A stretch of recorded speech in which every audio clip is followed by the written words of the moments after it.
What's up? What's going on with the thing, Vic? What's up, everybody, and welcome to a Wednesday morning of Morning Cuppa Hockey presented by Bet365. Whatever your bet is, it's never ordinary at Bet365. We are also presented by Parasso, the most complete choice for shaving and beard care, made in Italy since 1948. Parasso has been a staple of Italian culture and barbershops globally for 4 generations. So get 15% off at Parasso-USA.com with our promo code Hockey15 in all caps.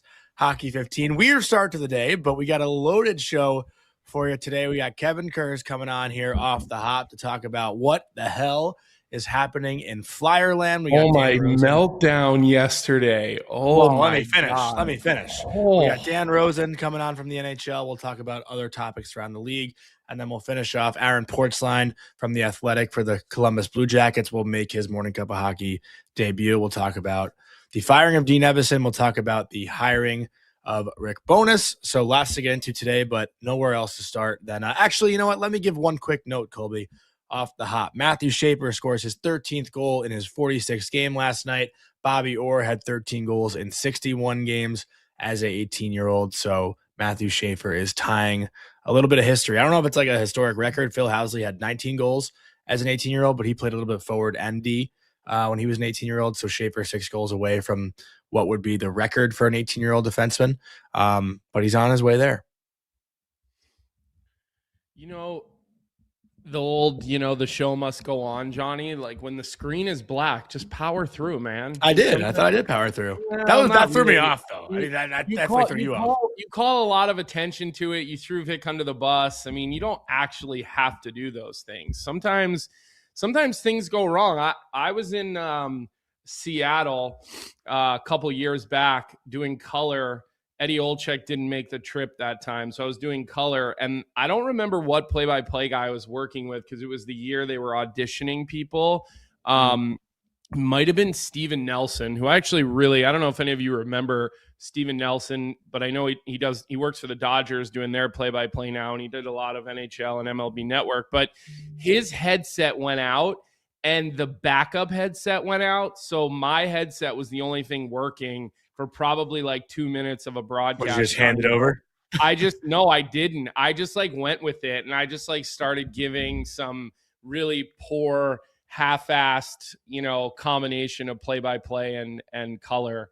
Not that I'm good at either, really. So definitely can't do play-by-play. That's a skill that I certainly do not have. But sometimes you just gotta say fuck it and roll with it, Johnny. So. Yes, we are going to have Kevin Kurz come on the show here in the next minute or two. He's ready to go. I just want to say this. People's reaction to anything that he says I just don't even know if people are reading it. And I also just can't understand, even though we go over this every time Kevin comes on the show, it's still jarring to me how people react when you point out facts about what's going on. And the best part is, Kevin, if you read his article, he actually criticizes the organization a little bit. He criticizes, them not doing a good enough job of finding a way to put him in a spot to be successful. There's a little criticism given towards the organization for not kind of getting him up to speed after Michkov came out of shape, which is something that the player himself has actually said. So I just don't understand why. Listen, Ryan Whitney tweeted yesterday something sarcastic. And again, now all of a sudden Whitney's a moron and he doesn't know anything about hockey. And anybody who doesn't agree and think that this guy should be in the Hall of Fame right now is just a moron who doesn't know anything about hockey. And I think that's where some of the Flyers fans Flyers fans are as passionate as they come. These are good people. I grew up with Flyers fans my whole life. I grew up a Flyers fan. My dad, it's in my family. I've talked about my mother's relationship with the organization through the Snyders, pictures of her with the Stanley Cup in the locker room in the 70s when they won. Like, it runs deep in my family. So I know the crowd, but it's crazy to me, Johnny. Like, this is like a Lafreniere situation on steroids. Like, it doesn't even compare to the craziness that people feel when you've criticized Lafreniere. Not so much now. I think a lot of people are sort of giving up on him. But I feel like maybe 1 and 2 years ago when there was criticism against him, it doesn't even compare to the level of meltdowns that Flyers fans are having about this player. Go ahead. Well, that's also that's just a different situation completely. But I mean, I don't want to make this about him, I'm just trying. I don't know why you always got to go to him. Well, I'm just trying. I'm talking about a player who maybe underperformed, that the fan base was ultra protective of, right? And there's nothing wrong with being protective of your players, right? The Red Wings fans, they come for your throat. If you say something about DeBrincat or you say something about Kane, they come right for your throat. So all fan bases have that guy or those guys. It's just, this is out of control with the Flyer stuff and Michkov. Well, it's out of control. I'll give my perspective and bring Kevin in here on it, and we'll see what Kevin has to say. Obviously, we'll have a lot of different topics in regards to this. First of all, how are you? I know you posted a glass of wine last night. You had a chance to unwind, relax. He's in protection right now. He can't tell you where he is. Did you get any sleep? It's interesting. I knew that we'd get a little bit of a reaction, but I mean, I didn't think I was even overly critical of him, frankly. I mean, it was, to me, it was a chance for him to step up, for Michkov to step up over the weekend with a couple forwards out. They didn't have Travis Konechny or Bobby Brink on Saturday. They didn't have Brink again on Monday. And he played 2 of his worst games of the season. Like he just did.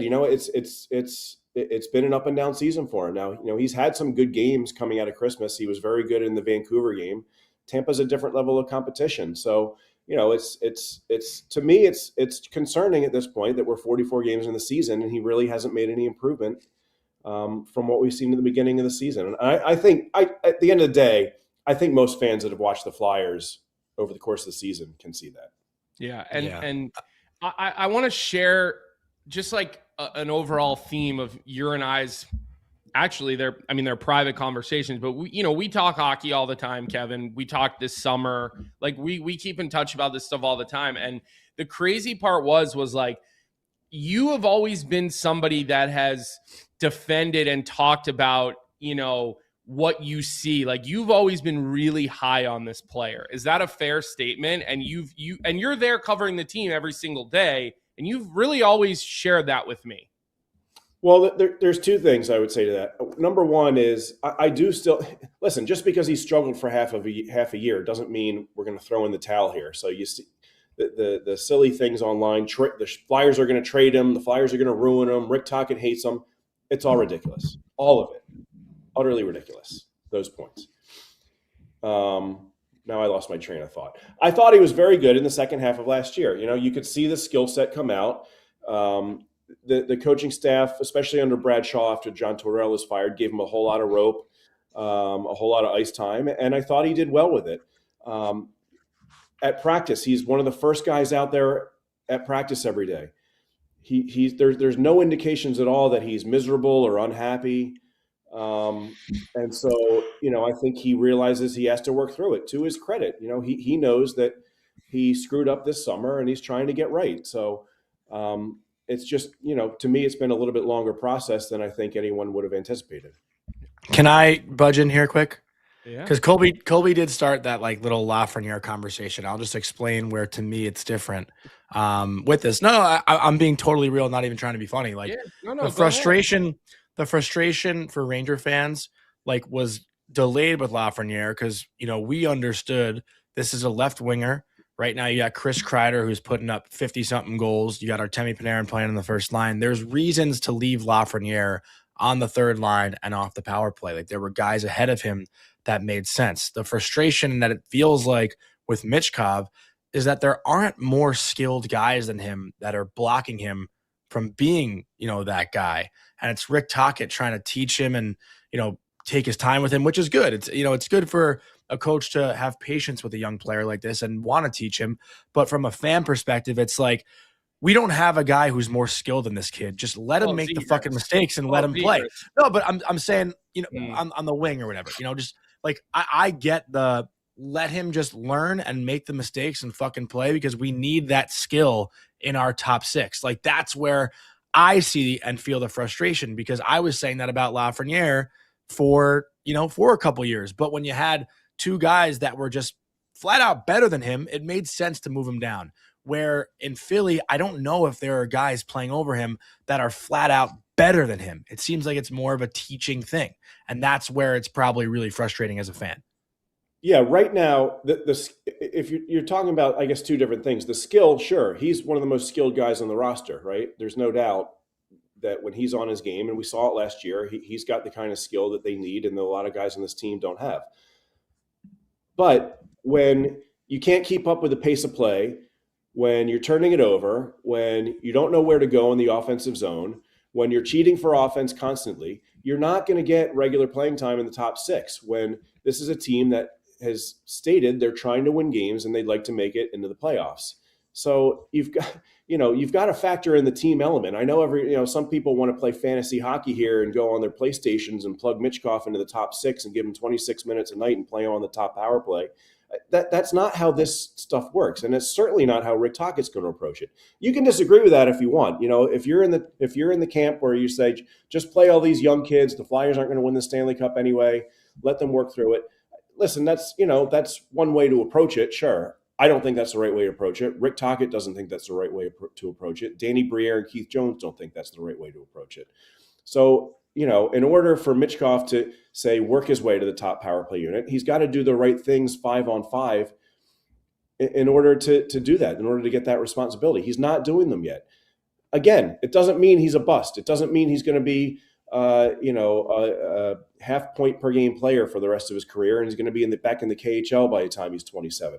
These things take time. And I think from the Flyers' perspective, there's a measure of sympathy for him, because he's been in the spotlight since he was a teenager.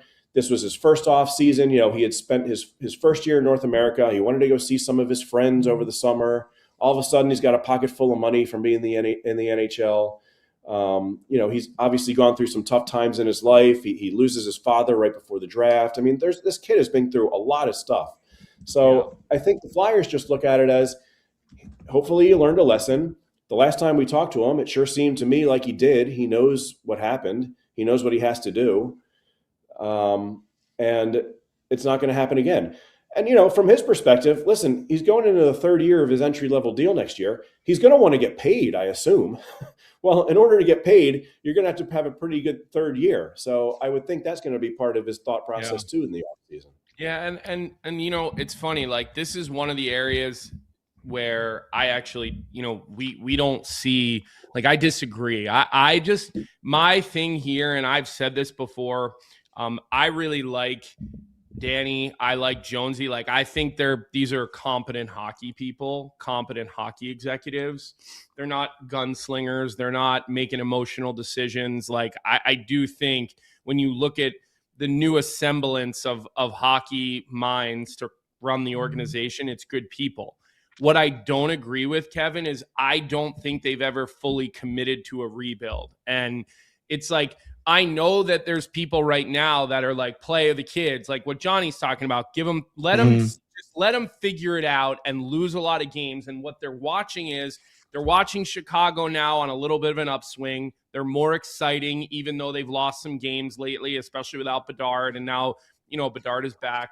They're watching Celebrini turn an organization around pretty quick. So there's two cases where teams burn it down to the studs. And those two teams truly did burn it down to the studs.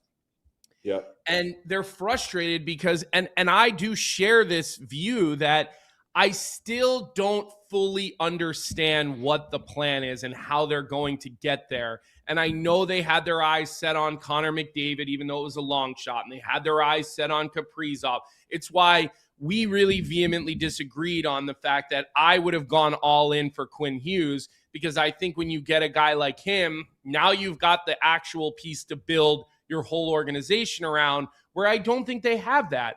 Michkov, top of the circle's in, dynamic offensive player. There's no doubt. We saw it last year. Porter Martone has had a tremendous season at the NCAA level, and all signs point to him being a really good NHLer. Neither guy is a blazing fast winger, though, who I think is carrying your team. They're two really, really good pieces, okay? But neither of them are generational talents, in my opinion. They're both guys that have, let's call it all-star caliber level ceilings, right? They could be all-stars in the National Hockey League. Go ahead, Johnny. You got to keep in mind their 5th overall pick from a few years ago decided they didn't want to come play there. Like that stunts a rebuild too. That's reality. It happened. Yeah. They made a deal. Yeah. That deal, Drysdale's seemingly that hurts a rebuild though. Down his footing. But I'm just saying is that I don't think that they've committed enough to the rebuild. And like now all of a sudden you lose back-to-back games, you're out of a playoff spot. Like I understand frustration there, but I also, again, that gets lost in the sauce for me when people are reacting the way they are about Michkov. And the other thing I want to say is like, everyone's like, he was billed as a generational talent. And like, I just want to remind people, this guy in the KHL, there's a few things, and I never watched him other than what we saw on Twitter in the KHL. So you may know better than me, Kevin. He couldn't figure it out on a really good KHL team. So he had to be loaned to another KHL team. CSKA loaned him to HK Sochi, right? Yeah. Listen, I don't know. I know what I've heard in terms of what happened in the KHL, but it's anything coming out of Russia, I'm skeptical of. So exactly. I'm not going to say I know the full story. I will say that, again, he's doing the right things. He hasn't shown any sort of frustration or, he hasn't stormed off the ice in the middle of practice, or he seems happy in the dressing room with his teammates. He's trying to speak English with these guys. His attitude is in the right place. The criticism I heard coming out of the KHL, and I asked Flyers people about this, was that he wasn't good with his teammates and he was difficult to deal with from that perspective in the dressing room. But the Flyers, what they did in the lead up to the draft, they grilled him pretty good, and they came away with the conclusion that he recognized that his frustration was born out of the fact that the other guys around him weren't as talented as he was, and that was frustrating for him. Right. So, that's that sort of thing. That's not happening here. I know some fans like to use it as a punchline, but the culture the Flyers have built, that's it's strong, and it's probably partly. That's what's kept Michkov in line a little bit, I would think, because from everything I've seen, he likes his teammates like him. I think the older guys like Sean Couturier recognize that if they're going to be part of a winning team in the immediate future, you're going to need him. The Flyers are probably going to need him, especially coming out of the Olympic break, to be much better than he has been. I think there's a chance that could happen. He's already said he's going to stick around for the Olympic break and train hard because he knows that was an error in judgment in the offseason. And he wants to get this going as much as anybody, more than these social media people want him to get going. He himself wants to get going. That's something I think you have to keep in mind.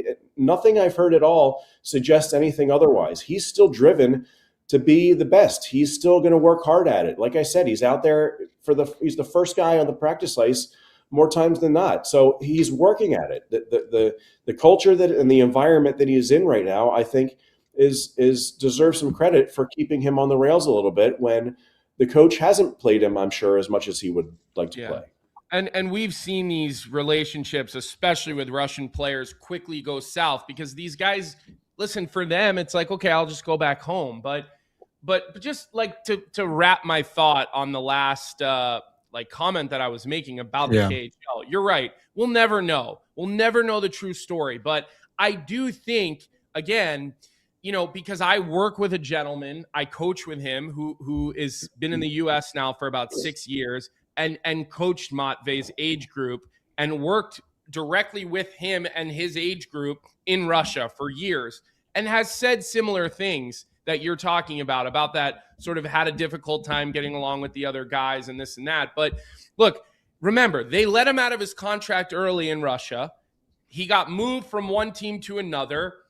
we don't truly know, and we never really will know about that, but it is interesting, right? Like, it is, to me, you can't just fully ignore it and pretend like it's not something that happened when you're just talking about the overall, right? He came early because they let him out of his contract. How often do they let a generational talent who's locked up in a contract just walk away for nothing? I'm just, that's a fact, right? That's not my opinion. That's a fact.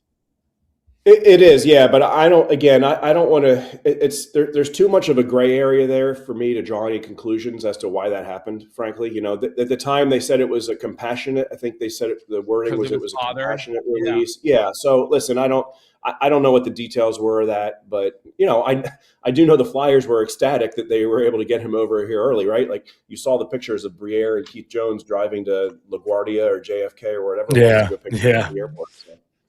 Well, I will say too, I keep seeing in the chat some comparisons to Kucherov. People said he was going to be like Kucherov, and just looking at Kucherov's career, like he spent a little bit of time in the AHL. Like Kucherov came over, had 18 points his rookie year, played in the AHL, then came back his following year and had like 60 points. Like, but if Michkov, God forbid, was sent to the AHL, I feel like it would be Xfinity.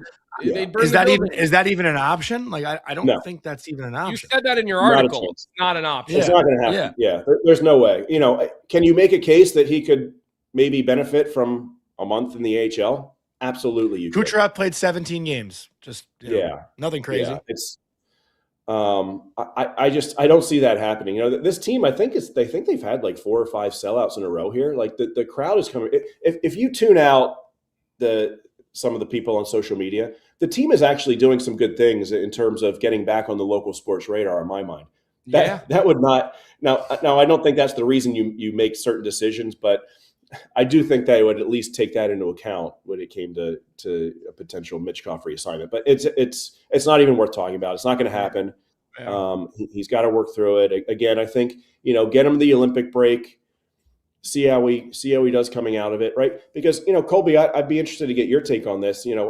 What's it like when guys take, what's it going to be, 4 weeks off, 3 weeks off? I mean, I would think that's a good opportunity for Michkov if he stays in the area, works hard, goes on the ice, trains off the ice. I would think that's going to be a great opportunity for him to maybe take advantage of some other NHL guys that maybe didn't do that throughout the course of the Olympic break, right? Or at least didn't do it as much as he might. I think it would be important for any guy to get away for 2-3 days and just sort of have a little bit of a reset, but then come back for him and get back and put the foot down. And by all accounts, he does do that. Like he will do that, and he does do that. But the other thing that just really irks me is that they think that there is some conspiracy theory. I see this every time anybody says something critical. Okay, like him turning the puck over, that is not an opinion, subjective comment. In your article, you referenced a few different times in that game where he had critical turnovers, right? And so, again, that's not an opinion. Those are facts. And all of a sudden, anybody says that, and it's Tocchet sent out the bat signal, and here's the tweets. I'll read you to Drew, DR3 Wheels. You're getting your moment in the sun here, Drew. Today is yet one more example of how you can tell when Rick Tocchet sends out the bat signal to his buddies for another Michkov hit job, because it's always all of them doing it at the same time, right after a bad loss, and everything's suddenly Michkov's fault, not Tocchet's. Nobody is blaming the loss on Michkov. Pointing out multiple turnovers by a guy that you're anointing a Hall of Famer and the best player on the planet who's not having a good season, like that's just reality. Look what we said about Connor Bedard last year. Ask a Blackhawks fan what the national conversation was about Connor Bedard last year. We were literally dragging this guy into bust territory because we billed him to be a savior, and he had only an above average to good season last year. He wasn't a superstar last year, like maybe he was in his rookie year and he now is in his third year. So this is what people do. You want to talk about a guy like he's the second coming of Christ? Well, we're going to put him under a microscope. Well, there's this weird dynamic from some people, and it's a lot of the blogs. I don't want to rip listen. There's a lot of good fan blogs out there. I don't want to put them all in the same bucket, but some of them want to portray this as it's like Michkov versus Rick Tocchet or Michkov versus the Flyers organization, which is the most asinine thing I've probably seen in 15 years of doing this job. Rick Tocchet's job probably depends on him getting Michkov to the level that everyone hopes he gets to.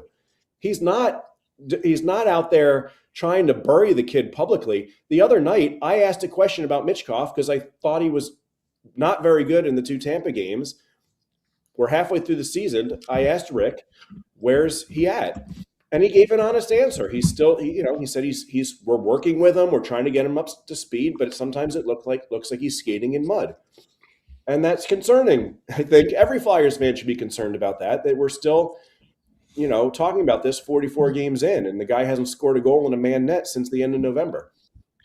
So, and Ryan Whitney, he kind of added rocket fuel to all this, I think, with his tweet. But, Rick Tocchet isn't going back there after a 5-1 loss to the Tampa Bay Lightning and suddenly texting me and Ryan Whitney and Charlie O'Connor and whoever else who covers the team, hey, ask me about Michkov so I can criticize him so it takes the heat off. It's the dumbest thing. It is the stone-cold dumbest thing I've ever heard in my life in 15 years of doing this. I swear. It's just Rick Tocchet has to get Michkov to become, if not a superstar, at least probably a 40-goal scorer, just like he's trying to get Cam York to become a better player, Jamie Drysdale to become a better player, Noah Cates, Trevor Zegras, go right on the line. And he's had success with guys like, especially York, Drysdale.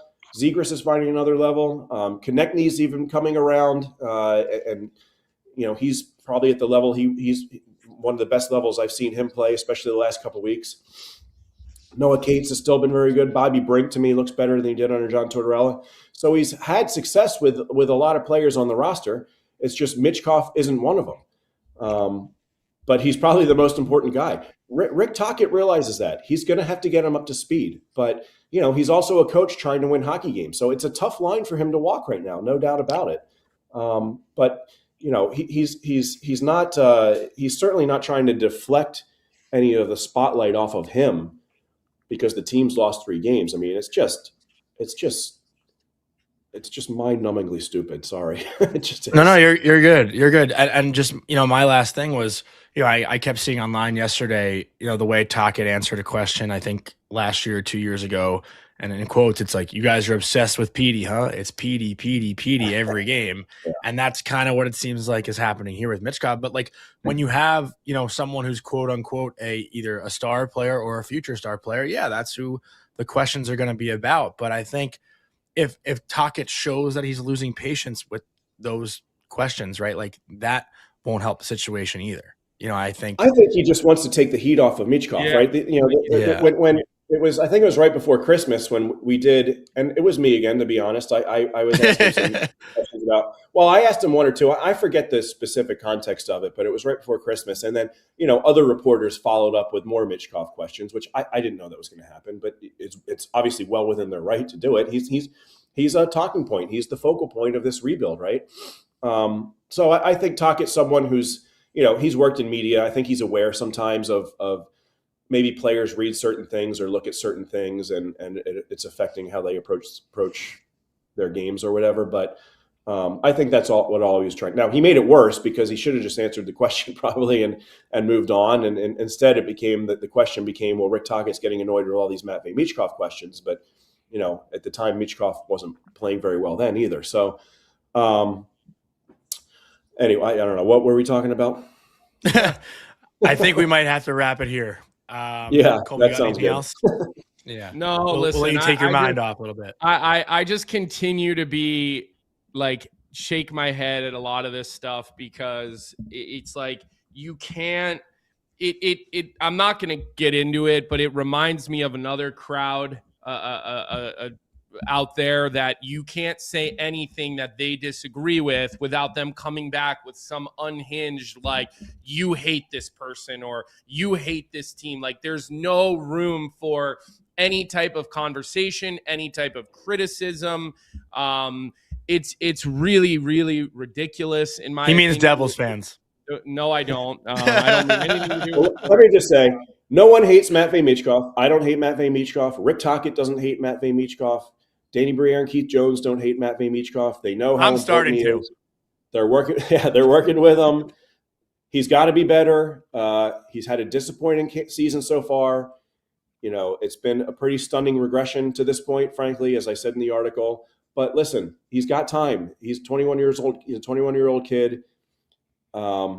Certainly no one's giving up on him. And it's interesting. It's going to be interesting to see how he responds, especially coming out of the Olympic break. It's an interesting storyline. And from me as a media standpoint, those are the sorts of things we welcome. Interesting storylines, right? Well, if you see Kevin walking around with like a big fake mustache on and like a big beanie over his head, you'll know why. Witness protection has hit him. I'm kidding, obviously, but look, thanks for coming on today. I hope people read the whole article. That's all I would say. Like, when you write something, read the whole article. Don't read the headline and lose your shit. Read the whole article. In that article, you pass the blame around. You put other people's feet to the fire. You talked about where the organization has gone wrong, but I just don't think people get to that point of the article. I think they just freak out when they see the name. And again, everything, it goes out the window. It's like when I'm dealing with my mom and my youngest brother, like all hell breaks loose when we just say his name. So we appreciate your time today, and we'll continue to keep an eye on your coverage here, and then we'll see if they can't turn this around. They need some wins. They don't want to start falling out of the picture here because obviously their plan is to be competitive now, which I disagree with, but that's their plan. So I hope they can execute it because I do root for the organization. I really do. Yeah. I root for the organization. It's an important week this week. Yep. Thanks, Kevin. Appreciate it. All right. Thanks, guys. Good to see you guys. Yep. Take care. All right, Colby, no time to waste here. Let's get into our next guest right away. Today's show is loaded with guests. Before we get to Dan Rosen, quick word from our sponsor, Uber Eats. Uber Eats is enabling fans to maximize their fandom all season long with exclusive game day deals on the app, from game day eats to paper plates and napkins. If you're hosting to all the ingredients you need to make your favorite game day dip before, during, and after the game, Uber Eats is assisting every fan's hockey experience all season long. And always with Uber Eats, we crave the stat of the day. Today's stat of the day is simple and sweet. Tampa Bay Lightning have won 11 games in a row. We haven't talked about Tampa Bay in quite some time. This won't be a full Tampa Bay Lightning segment, Dan, I promise. It's always great to talk to you and have you on here. But I know you did talk about Tampa and Darren Radish on one of your recent At the Rink podcasts, and we haven't really had that discussion at all.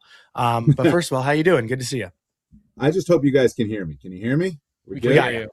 We got you loud and clear. Good. Because for some reason, my regular podcast mic wasn't working. I have no idea why, but as long as this works, we're good. Probably Darren Radish.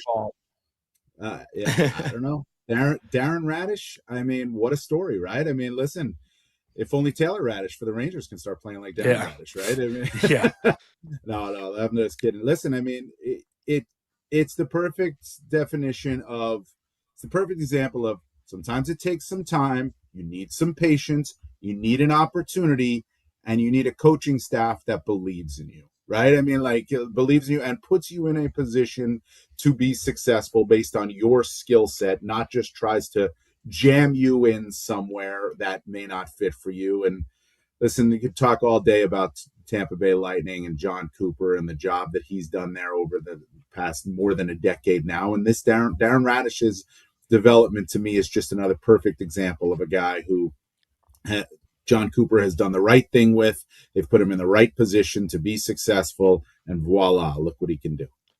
I found the quote really interesting, though, from Brisebois like last week or 2 weeks ago when it came to his contract. I feel like we haven't really seen something like that, I guess, over recent years. And the quote was, I think we're going to wait, not because it's going to be a life-changing contract, but because you look at his play the first year with us, his play last year and his play at the start of the season and his play now, I'm going to need a bigger sample size to know exactly how to value that going forward. He added, he bleeds blue and he's helping us win. But like, you don't hear GMs really say that, right? Like, usually guys lighten it up and here's all your money. You know? Yeah. No. Well, listen, Julien Brisebois is that way, right? Intelligent, very intelligent guy, analytical guy. He is not going to be the guy that just goes and on a whim, just says, oh, this guy's playing great for 30 some odd games. Here's your money. Or heck, even this guy's playing great for 100 some odd games or 150 games. Here's your money, right? It's how does he, let's see it over the long period of time. And I think Darren Radish has shown it over the longer period of time now, a long enough period of time, that is, to warrant, the opportunity, right? I mean, he warrants that. But Julien BriseBois is that way. And I think that's a big reason why he's so successful in this league. Is it's a cap league. You got to look ahead. You got to be a year or two out. You got to be thinking along those lines, and you got to be honest with your projections. You cannot fall in love with your guys just because they're performing really well now, unless they're pedigree guys, unless they're guys that, you drafted high and about them, right? You can't do that. I look back, this is years ago, but I'm sure you guys remember it, like Dean Lombardi, when he was with the Los Angeles Kings. They won a couple of Stanley Cups. He fell in love with them, gave everybody everything they wanted, and it turned out that it didn't quite work out that well for the Kings. Now, listen, they won the Stanley Cup twice, so you don't look back on it in that way, Mm-hmm. but he was guilty of falling in love with his guys, and GMs can't do that. You have to have that point, that demarcation line where you're like, here's what he does for us, here's what he can do for us now. I really appreciate him, and he bleeds blue and all these things, but here's what I believe in him. And I just wonder if that might be a little bit of a negotiation tactic too. Like, just basically saying, look, if you want to do this now, it ain't going to be what you think you're worth because the sample size is too small. Like I've got a chance to talk to Julien one time just down in the back hall at the United Center. I was talking to Jeff Halpern and Julien BriseBois just happened to kind of be hanging around there. And he just seems like a really calculated guy. Like when you ask him a question, which I was fortunate to kind of get to do in a small setting, like he'll even take a second to respond. And you're almost like, wait, is he just ignoring me? But he's really just sort of putting a well thought answer together and something that he's not just going to blurt it out. And so I do think for him to go on the record, it seems like there is some calculation to it. And I guess I wouldn't be surprised if there was, that element of it as well, because at the end of the day, like, these guys are negotiators, right? Like they do have to go out and try to get the best deal for their team. And they are in a situation where they can't afford to overpay a guy who's had a small sliver of success, which it does seem like the rest of the league does, as Jonny pointed out. I mean, you see a guy get, look, I hate to go back to this, Jonny, because we literally have already talked about it, but look at Lafreniere. I knew that's where he was going. And then he was handed that contract. Most GMs are doing He dominated in the playoffs. And that's probably why Julien. Look, I remember when Reimer got his first contract even. He had a really good playoff series for the Flyers. He played unbelievable for 2 rounds in 2011. Even though they got swept in the second round, he was still the best Flyer. They gave him a big deal right after that, right? And then they were mad at him the whole time during that deal because they just didn't feel like he lived up to it, right? And which I disagree with, but that's how that was handled. So I don't know. I think part of it, Dan, is maybe him working this and saying, you know what? Let me just throw this line out into the water and see what kind of bite and see what kind of response there is to it. Well, that's part of it. That's a huge part of it because that's Julien's job. That's the job of the general manager, to try to get the best possible deal for his team while being fair to the player. That's the GM's job. How am I going to do the best possible thing for my team without angering, pissing off the player? Because when you start doing that, as you guys well know, now you run the risk of that spreading across the league. Treat your players fairly. Do the best job for your team, and there's tactics that go involved in that go with that. And Colby, you're 100% right. Julien BriseBois is a guy, when you ask him a question, he's going to pause. He is going to think about his answer, and it is partially calculated, but it's also partially he's taking in the question, and he wants to give you an answer that is both honest and fair, but also at times protecting the inner workings of his job. And honestly, when guys, he's not just a robot, right? And I love that about when guys are not just that way, they pause, they take a moment, take in the question, listen to it, analyze what they want to say, and then say it. That's what we want. That's what I want, right? That's what we want to look for, because that's how you get the best answers. That's how you get the most honest answers.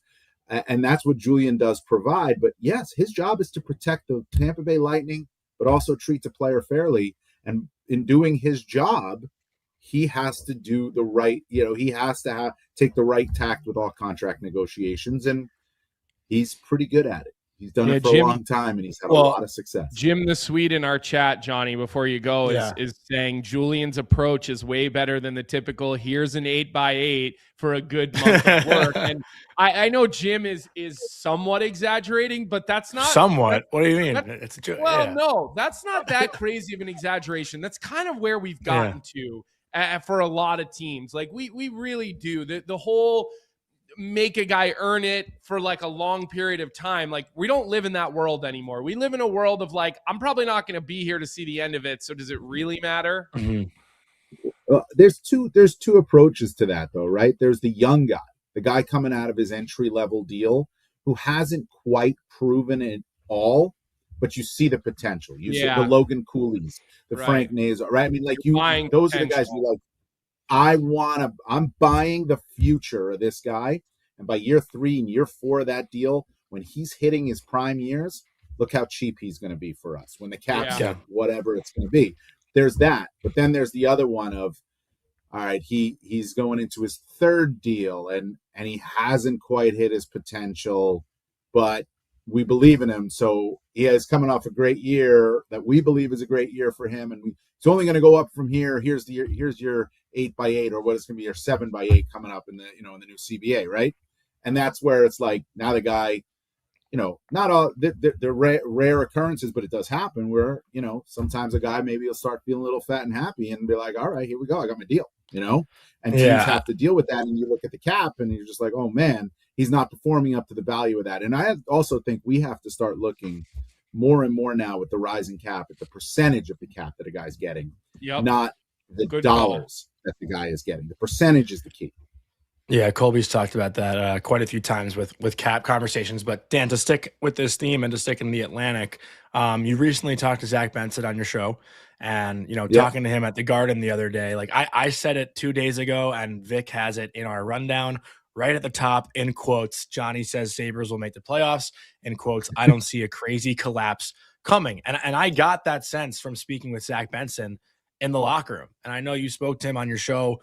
He's due for a contract coming up as an RFA, but now you have the feeling probably that Alex Tuch doesn't end up going anywhere, which again makes the summer more boring than it's already going to be.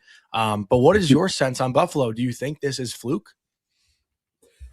So it took me a while to get there, but I don't think it's fluke now. Do they make the playoffs? They very well could. I think when they were at 7 wins in a row, I was like, I've seen this before, and we have, right? Yeah. We've seen it before, right? Oh, they hit that stride right before New Year's, and then they come into the new year, whether it's November or December where it's happened, and then the games get hard, the schedule gets hard, it starts piling up on you, and they can't handle it. Well, I'm seeing a different Buffalo Sabres right now. I and you see them, they're right below the playoff line, but the games played allows them to be, if you looked at the points percentage, they're above, right? I'm not sold on the Boston Bruins. I think they're on a hot streak right now, and that's put them up, but I'm not sold on them.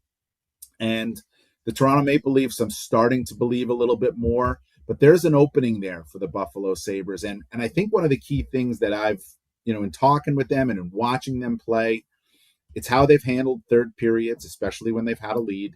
They've done very well in that situation.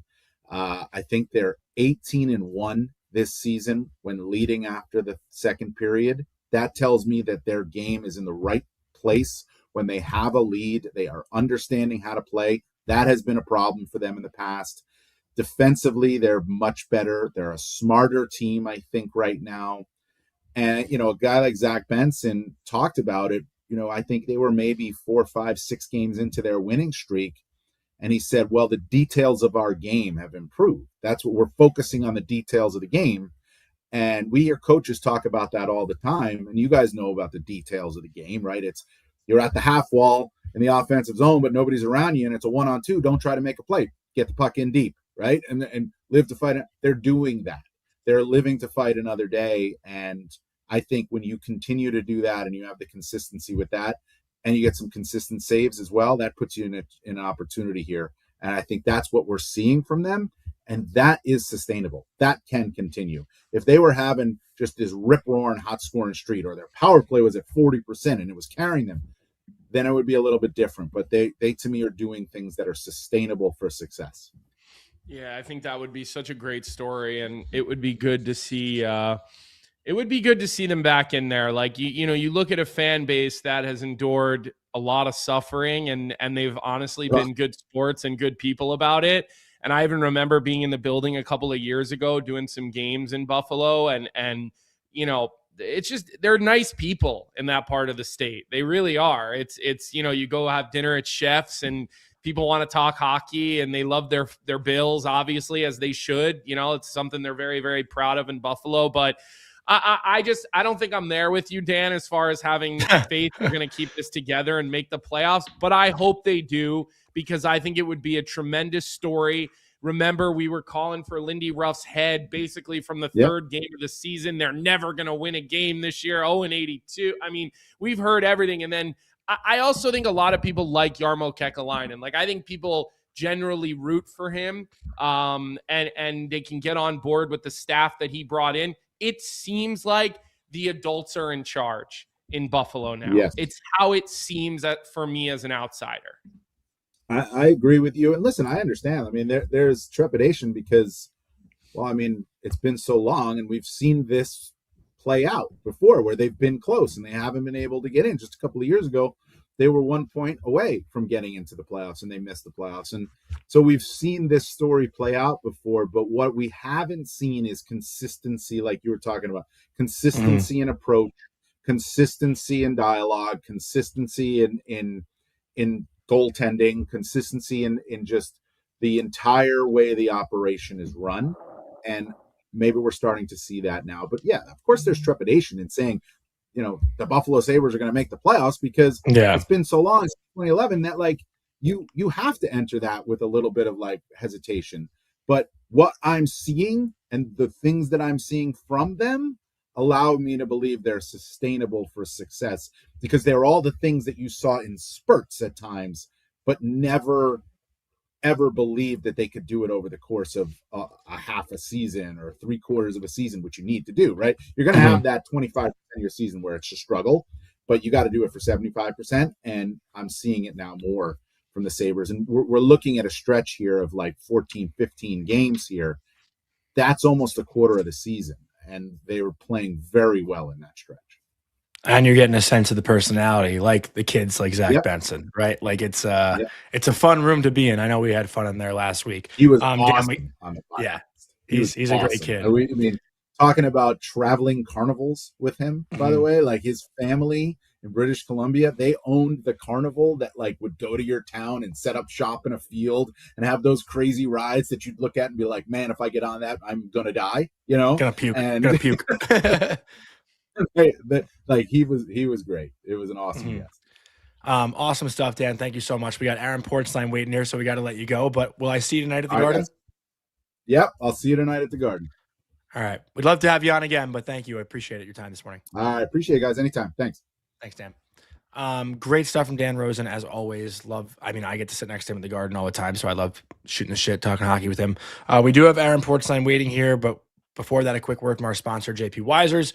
No matter where your team sits this season, watching the game with your crew makes everything better. The wins feel bigger and the rivalries hit harder. As the official whiskey of the NHL, JP Weisers is all about those moments that matter from October through June, the rituals, the midweek matchups, and the regional rivalries that bring friends together. Because when you get the crew together for game night, that's a W. This season, fans can look forward to limited edition products and plenty more from JP Weisers. To stay up to date, visit jpweisers.com and subscribe to the JP Weisers newsletter for the latest on limited edition drops, products, and more. You must be the legal drinking age and enjoy responsibly. With that, Aaron Portzline, welcome your Morning Cuppa Hockey debut. It's an honor to have you on. We're both big fans of your work. How was last night? Feel good win. new chapter. What's going on in Columbus? Yeah, well, thank you. It's great to be here. And I want to say for the record, I do believe in the Buffalo Sabres. So All right, good. Heck with all you guys. You doubters. Like good haters, to hear, guys. gamers. Yeah. Yeah, you know what? Last night, hey, listen, Coach Bump is a real thing. It's always an interesting story. And Columbus knows it well. 13 coaches, 25 years, boys. Not even 25 years. Jeez. So, yeah. But listen, Rick Bowness, I think if you're a fan of the Blue Jackets, you are probably hearing what you want to hear about how they want to play, how they're going to play. I think probably fans are excited to hear a coach say that these are the issues, and they resonate with the fans because the fans have been complaining about those issues, and then ending each of those sentences by saying we can fix them. Yeah. Which, guy's been around for a long time. He sees them as fixable problems. So get after it. The timing was wild. I'm sure you're going to ask me about that. Yep. In one sense, I wouldn't have been shocked if Evason didn't finish the season, but I did not expect it to come right now. I thought maybe it would wait for the Olympic break, but clearly the GM didn't think it could wait that long. So here we are. I'm curious about the fact that, it's been reported by Elliot Friedman, amongst others, that Rick Bowness is just on a contract for the rest of this season. And we talked about this a little bit yesterday. And I said to the guys, like, look, I think that works well for a guy like Rick Bowness, who retired because he wanted to make sure that everything with his health was good. Took a little bit of time away, probably super re-energized. We've had him on this show, and I'm not surprised he's back coaching. But, what do you make of that? Do you think if they can just sort of steady the waters at any point, this is a relationship that we would expect to go past this year? Or do you really believe that they just brought Bones in to stop the bleeding, and then next year it'll be a full coaching search and they'll look for like an entirely new, voice and style? Yeah. So you notice that they've not attached the word interim to this, right? Like that's, right. I think that's part of what's confusing about this. And technically it makes sense. The agreement for now is that he's going to take them to the end of the season. They'll talk after the season and see if they want to continue this. I don't think it's out of the question that they'll have a coaching search next summer. If Bowness is because he'll be 71 later this month. I hope to look half as good as he does at 71. He does not look like he's 71 years old. So maybe he wants to keep going here. Maybe he thinks the relationship is great and away they go. But they'll revisit that after the season. I think everybody's just now in kind of go mode or today mode.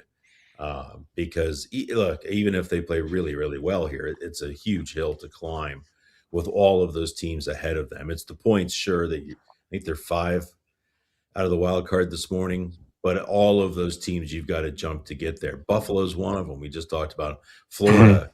Another one. Does anyone think Florida's not going to make the playoffs? I don't think so. I think everyone thinks they're going to make it. Exactly. So there's another team you've got to jump. So there's a lot of work to do here. And look, Buffalo, what do they win? 10 in a row? 10. Yeah, 13 or 15, 13 in the last 15. They're out of the playoffs. They won a few in a row after that, and they've lost. Did they lose last night? And they're out again. So it's like even 10 in a row for a team that was hovering around 500 doesn't get you clearly up and over as it would have before. So the mountain is high, but one step at a time, right? With Columbus, though, I'm curious. Like this year, obviously they're underachieving. Like that's fair to say, right? But last year, I think a lot of people said they were overachieving. So, which one is it? Did they more so overachieve last year, or is it more under? What are they? Yeah, it's a great question. They're kind of well, first of all, they have one goalie that they trust, right? Merzlikins has had another really rough season. Probably, I think fairly you could say they should have bought him out last summer and moved on. I still think there's a chance that they make a move if it continues on this track later this season. They've got Ivan Fedotov in Cleveland, the former Flyers goalie. really. Don't count on him. He's played really well in the AHL. First time he's been in that league. So he's the walrus in that commercial. Maybe they make that switch. Wally. But you look, Monahan has been kind of a shell of himself. He's been playing better lately, but injuries, he's had a couple of injuries he's been playing through. And the biggest issue, and one of the reasons that Evason was probably moved along, is the development of their youngest players. Fantilli hasn't had a bad season. He's got 12 goals, but he is sort of plateaued. And I think you see where he was drafted. You see how that kid carries himself and views himself. And you see what Bedard and Celebrini and these guys. Carlson even now. Carlson. They're just exploding. And I think the Blue Jackets, what they see in Fantilli is an exceptional two-way number one center. Maybe not a 100-point guy, but he has not elevated this year. Kent Johnson has fallen off the map. So, it's never a straight upward trajectory. It's a really good argument. Did they overachieve last year? Probably. Are they underachieving now? Probably, when you consider all of those factors. But I feel like they feel, even within these constraints that we've talked about, that this team could be playing at a higher pace and more competitively. That they've kind of lost their edge from what they played with last year. And those are things that should never, you go through slumps, you go through droughts, you have injuries, but that sort of work ethic and what drove them last year should never fade. And I think most people who've watched them closely would say that it has faded this year. Yeah. I always find it interesting, Aaron, when a coach gets hired, and I'm actually referring to Mike Haviland with what I'm talking about. Mike was brought in to work on Babcock's staff. And so he's now survived multiple coaching changes. Yeah. Look, I think the world of Mike Haviland. He's probably the most prepared guy I've ever met as far as like what he brings to the table. But when you keep one coach, you let the others go, you bring in the new coach with Bowness, like what kind of changes is it reasonable to expect within the way that the team plays, especially in a condensed season where you're really not getting ever many stretches of multiple practice days in a row? Like in the old, like last year, the year before, like you get one or two times during the year, you'd have like 4 days of practice in a row. It wasn't frequent, but you'd see it. This year, it's nowhere to be found. Right, and you'd have those stretches where you'd have 4 days without a game. You could go hard for 3 days, like hour-plus practices, and then take an off day and be fine. And, I mean, there's just no practice time this year. Yeah, Haviland, like Steve McCarthy was let go, right? He went out the door with Evason. Jared Bohl has actually been on staff longer than Haviland has. I forgot about him. Yeah. If Bowness it decides to stay on for another year, maybe even if he doesn't, we'll see significant changes here to the staff. I listen. The reason McCarthy's gone is because basically Bowness is doing all of those jobs, and was like, I'll take it from here, because that's the focus, is them defending better. Haviland runs their power play, which hasn't been great or good. I think there's always changes coming. New guy gets his guys. Question then is Bowness the guy beyond this season, right? And then he's not, then another new coach is coming in, and that probably makes it even more likely that there's changes with that. So my last question here, and this is from the chat actually. Zachary82, asked if Werenski's happy with all the turnover, but I got to imagine, they've spoken with him and Boone Jenner and some of the leaders that have been here for a while about these changes, right? Because, you think about Werenski, a lot of people talk, Werenski and Quinn Hughes now in that sort of same category. I got to imagine Werenski seeing Quinn leave Vancouver in a situation where maybe he wasn't winning as much as he wanted to. The brain starts to turn a little bit, right? And Werenski has 2 years left after this year on his contract. So it's like, they got to be doing everything they can to want to keep him and show that they'll be competitive, right? Yeah. Well, so how do you think he's feeling with all this? Yeah, I mean, I don't want to guess what's in his head, but I think you can say this: like he was around, obviously, in 2019 when after they took out Tampa and the best season the franchise has had, and still Bobrovsky wanted the payday in Florida. Panarin was like, I'm going to New York. Like he didn't hate Columbus, but he wanted to play in New York, Madison Square Garden. Kid that grew up with nothing, wanted everything. Yeah. Werenski was really close with Seth Jones, who said, I think I'm probably going to move on, right? So he has seen this up close. He knows what that decision is. And I think Columbus is such with their history of losing that it's pretty shallow water where the moment that you have a rough season, people start to wonder about this player, that player, this player, that player. I think the setup for Werenski in Columbus has been so perfect because he's a Michigan guy and he plays close to home, but not in home. His family's here all the time. His brother can come here all the time. But I'm not naive to think that, Zach Werenski went to the Four Nations last year, had a great tournament, hung with some great players. I'm sure there was some recruitment or suggestions of recruitment that went on. In a month, he's going to go to the Olympics. He's going to play in really important games at a very, very high level with great players, some of whom are going to say, it's pretty good over here. Yeah. Seth Jones, hey, come on, let's reunite. Yeah. So I don't want to say what's in his head. There's been no indication that he wants out. But he's on his sixth coach. Yeah. Jeez.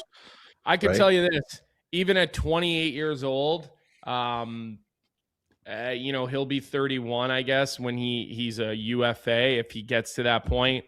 This is a guy who is in the elite 5, ish defenseman in the league, in the world. I mean, when him and Seth Jones played together, Aaron, I have no problem sitting here saying that year that you were referring to, they were the best pair in the National Hockey League, the best duo in the National Hockey League. I was the idiot that kept asking Tortorella if he should split them up so that one of them's on the ice for essentially the whole game. Yeah. You know what I mean? And that was one of our many sparring sessions. It was more of a question than a suggestion. But Coach, hey, all you do is ask the questions. Yeah, exactly. I know a lot. I could tell you what, I could point to a few teams that could use Zach Werenski. The Detroit Red Wings, the Toronto Maple Leafs. I mean, these teams, man, they would be drooling to get this guy. No question. So, well, Aaron, yep. We're grateful to have you on for the first time. We both are fans of your work and the way that you cover the team. And we talk all the time on this show about how much we appreciate. Don't talk about Columbus. We talk about how we don't talk about Columbus. We talk about the fact that this fan base is undercover or sort of low key, one of the best fan bases, most passionate fan base in the NHL. They don't get enough credit for how they support their team.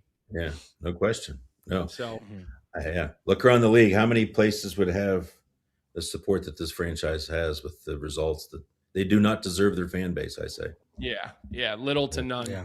Teams in the NHL. So thanks for your time today. We'll be watching and seeing how Rick Bowness does. He's certainly a guy everybody roots for. So hopefully you guys can put a little streak together and get yourselves back in the playoff picture. And we will definitely check in with you again soon. Cool. Thanks for having me in, guys. All right. Thanks, Aaron. Take care. All right, Colby, last order of business. I did just see, we're not going to talk about it too much, but Tom Fitzgerald will be speaking to the media in New Jersey this morning. Amanda Stein just reported that and tweeted it. So if you're a Devils fan listening right now, that's something to keep your eye on this morning. I don't know what he'll say. It could be one of those like tree living things where he just kind of, says what fans want to hear and that's it. And there's no real announcement, but I know this makes a lot of Devils fans happy that the GM will be speaking. Any thoughts on that before we go to our Bet365 Bet of the Night? I'll just save my thoughts until we hear what he says, and I'll give them tomorrow. I don't want to speculate. Okay, we'll talk about that tomorrow. We do, I believe, have Jim Craig from the 1980 USA Miracle Team joining tomorrow.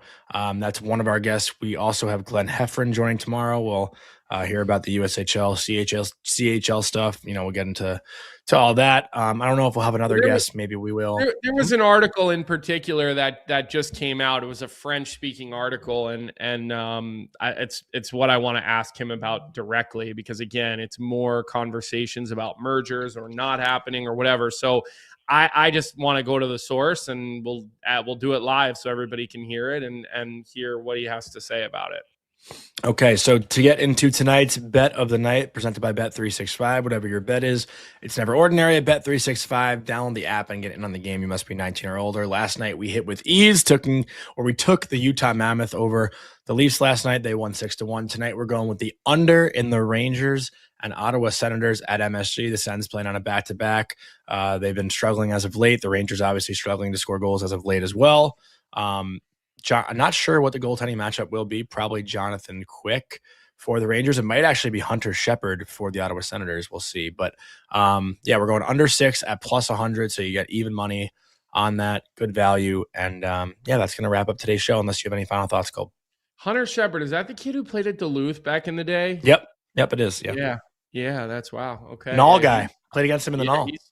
He's battled his way. Listen, a lot of NHL goalies, the NA is kind of always had a reputation for being a good place for goaltenders. So I could say this: we lost both of our goaltenders to the USHL in the last couple of weeks. Our first and second guys, one to Des Moines, one to Fargo. So good for them. We also we lost our leading scorer defenseman as well. So the USHL is picking us apart, but that's all right, because that's the goal. That's the job, right? Got to get the players to the next level. No matter what it does to your team. It's like being an American League team to an NHL team, or an East Coast League team to an AHL team. Like, you matter less. So you've got to push your players up and then play shorthanded or call up U18 players. So that's all good. So looking forward to talking to Jim Craig. I have the picture here in my office somewhere. That's the Jim Craig picture. So I'll have to put it up before Jim comes on tomorrow. I'll have to remember that and get it up in the background. So make sure you hit the like button on the way out.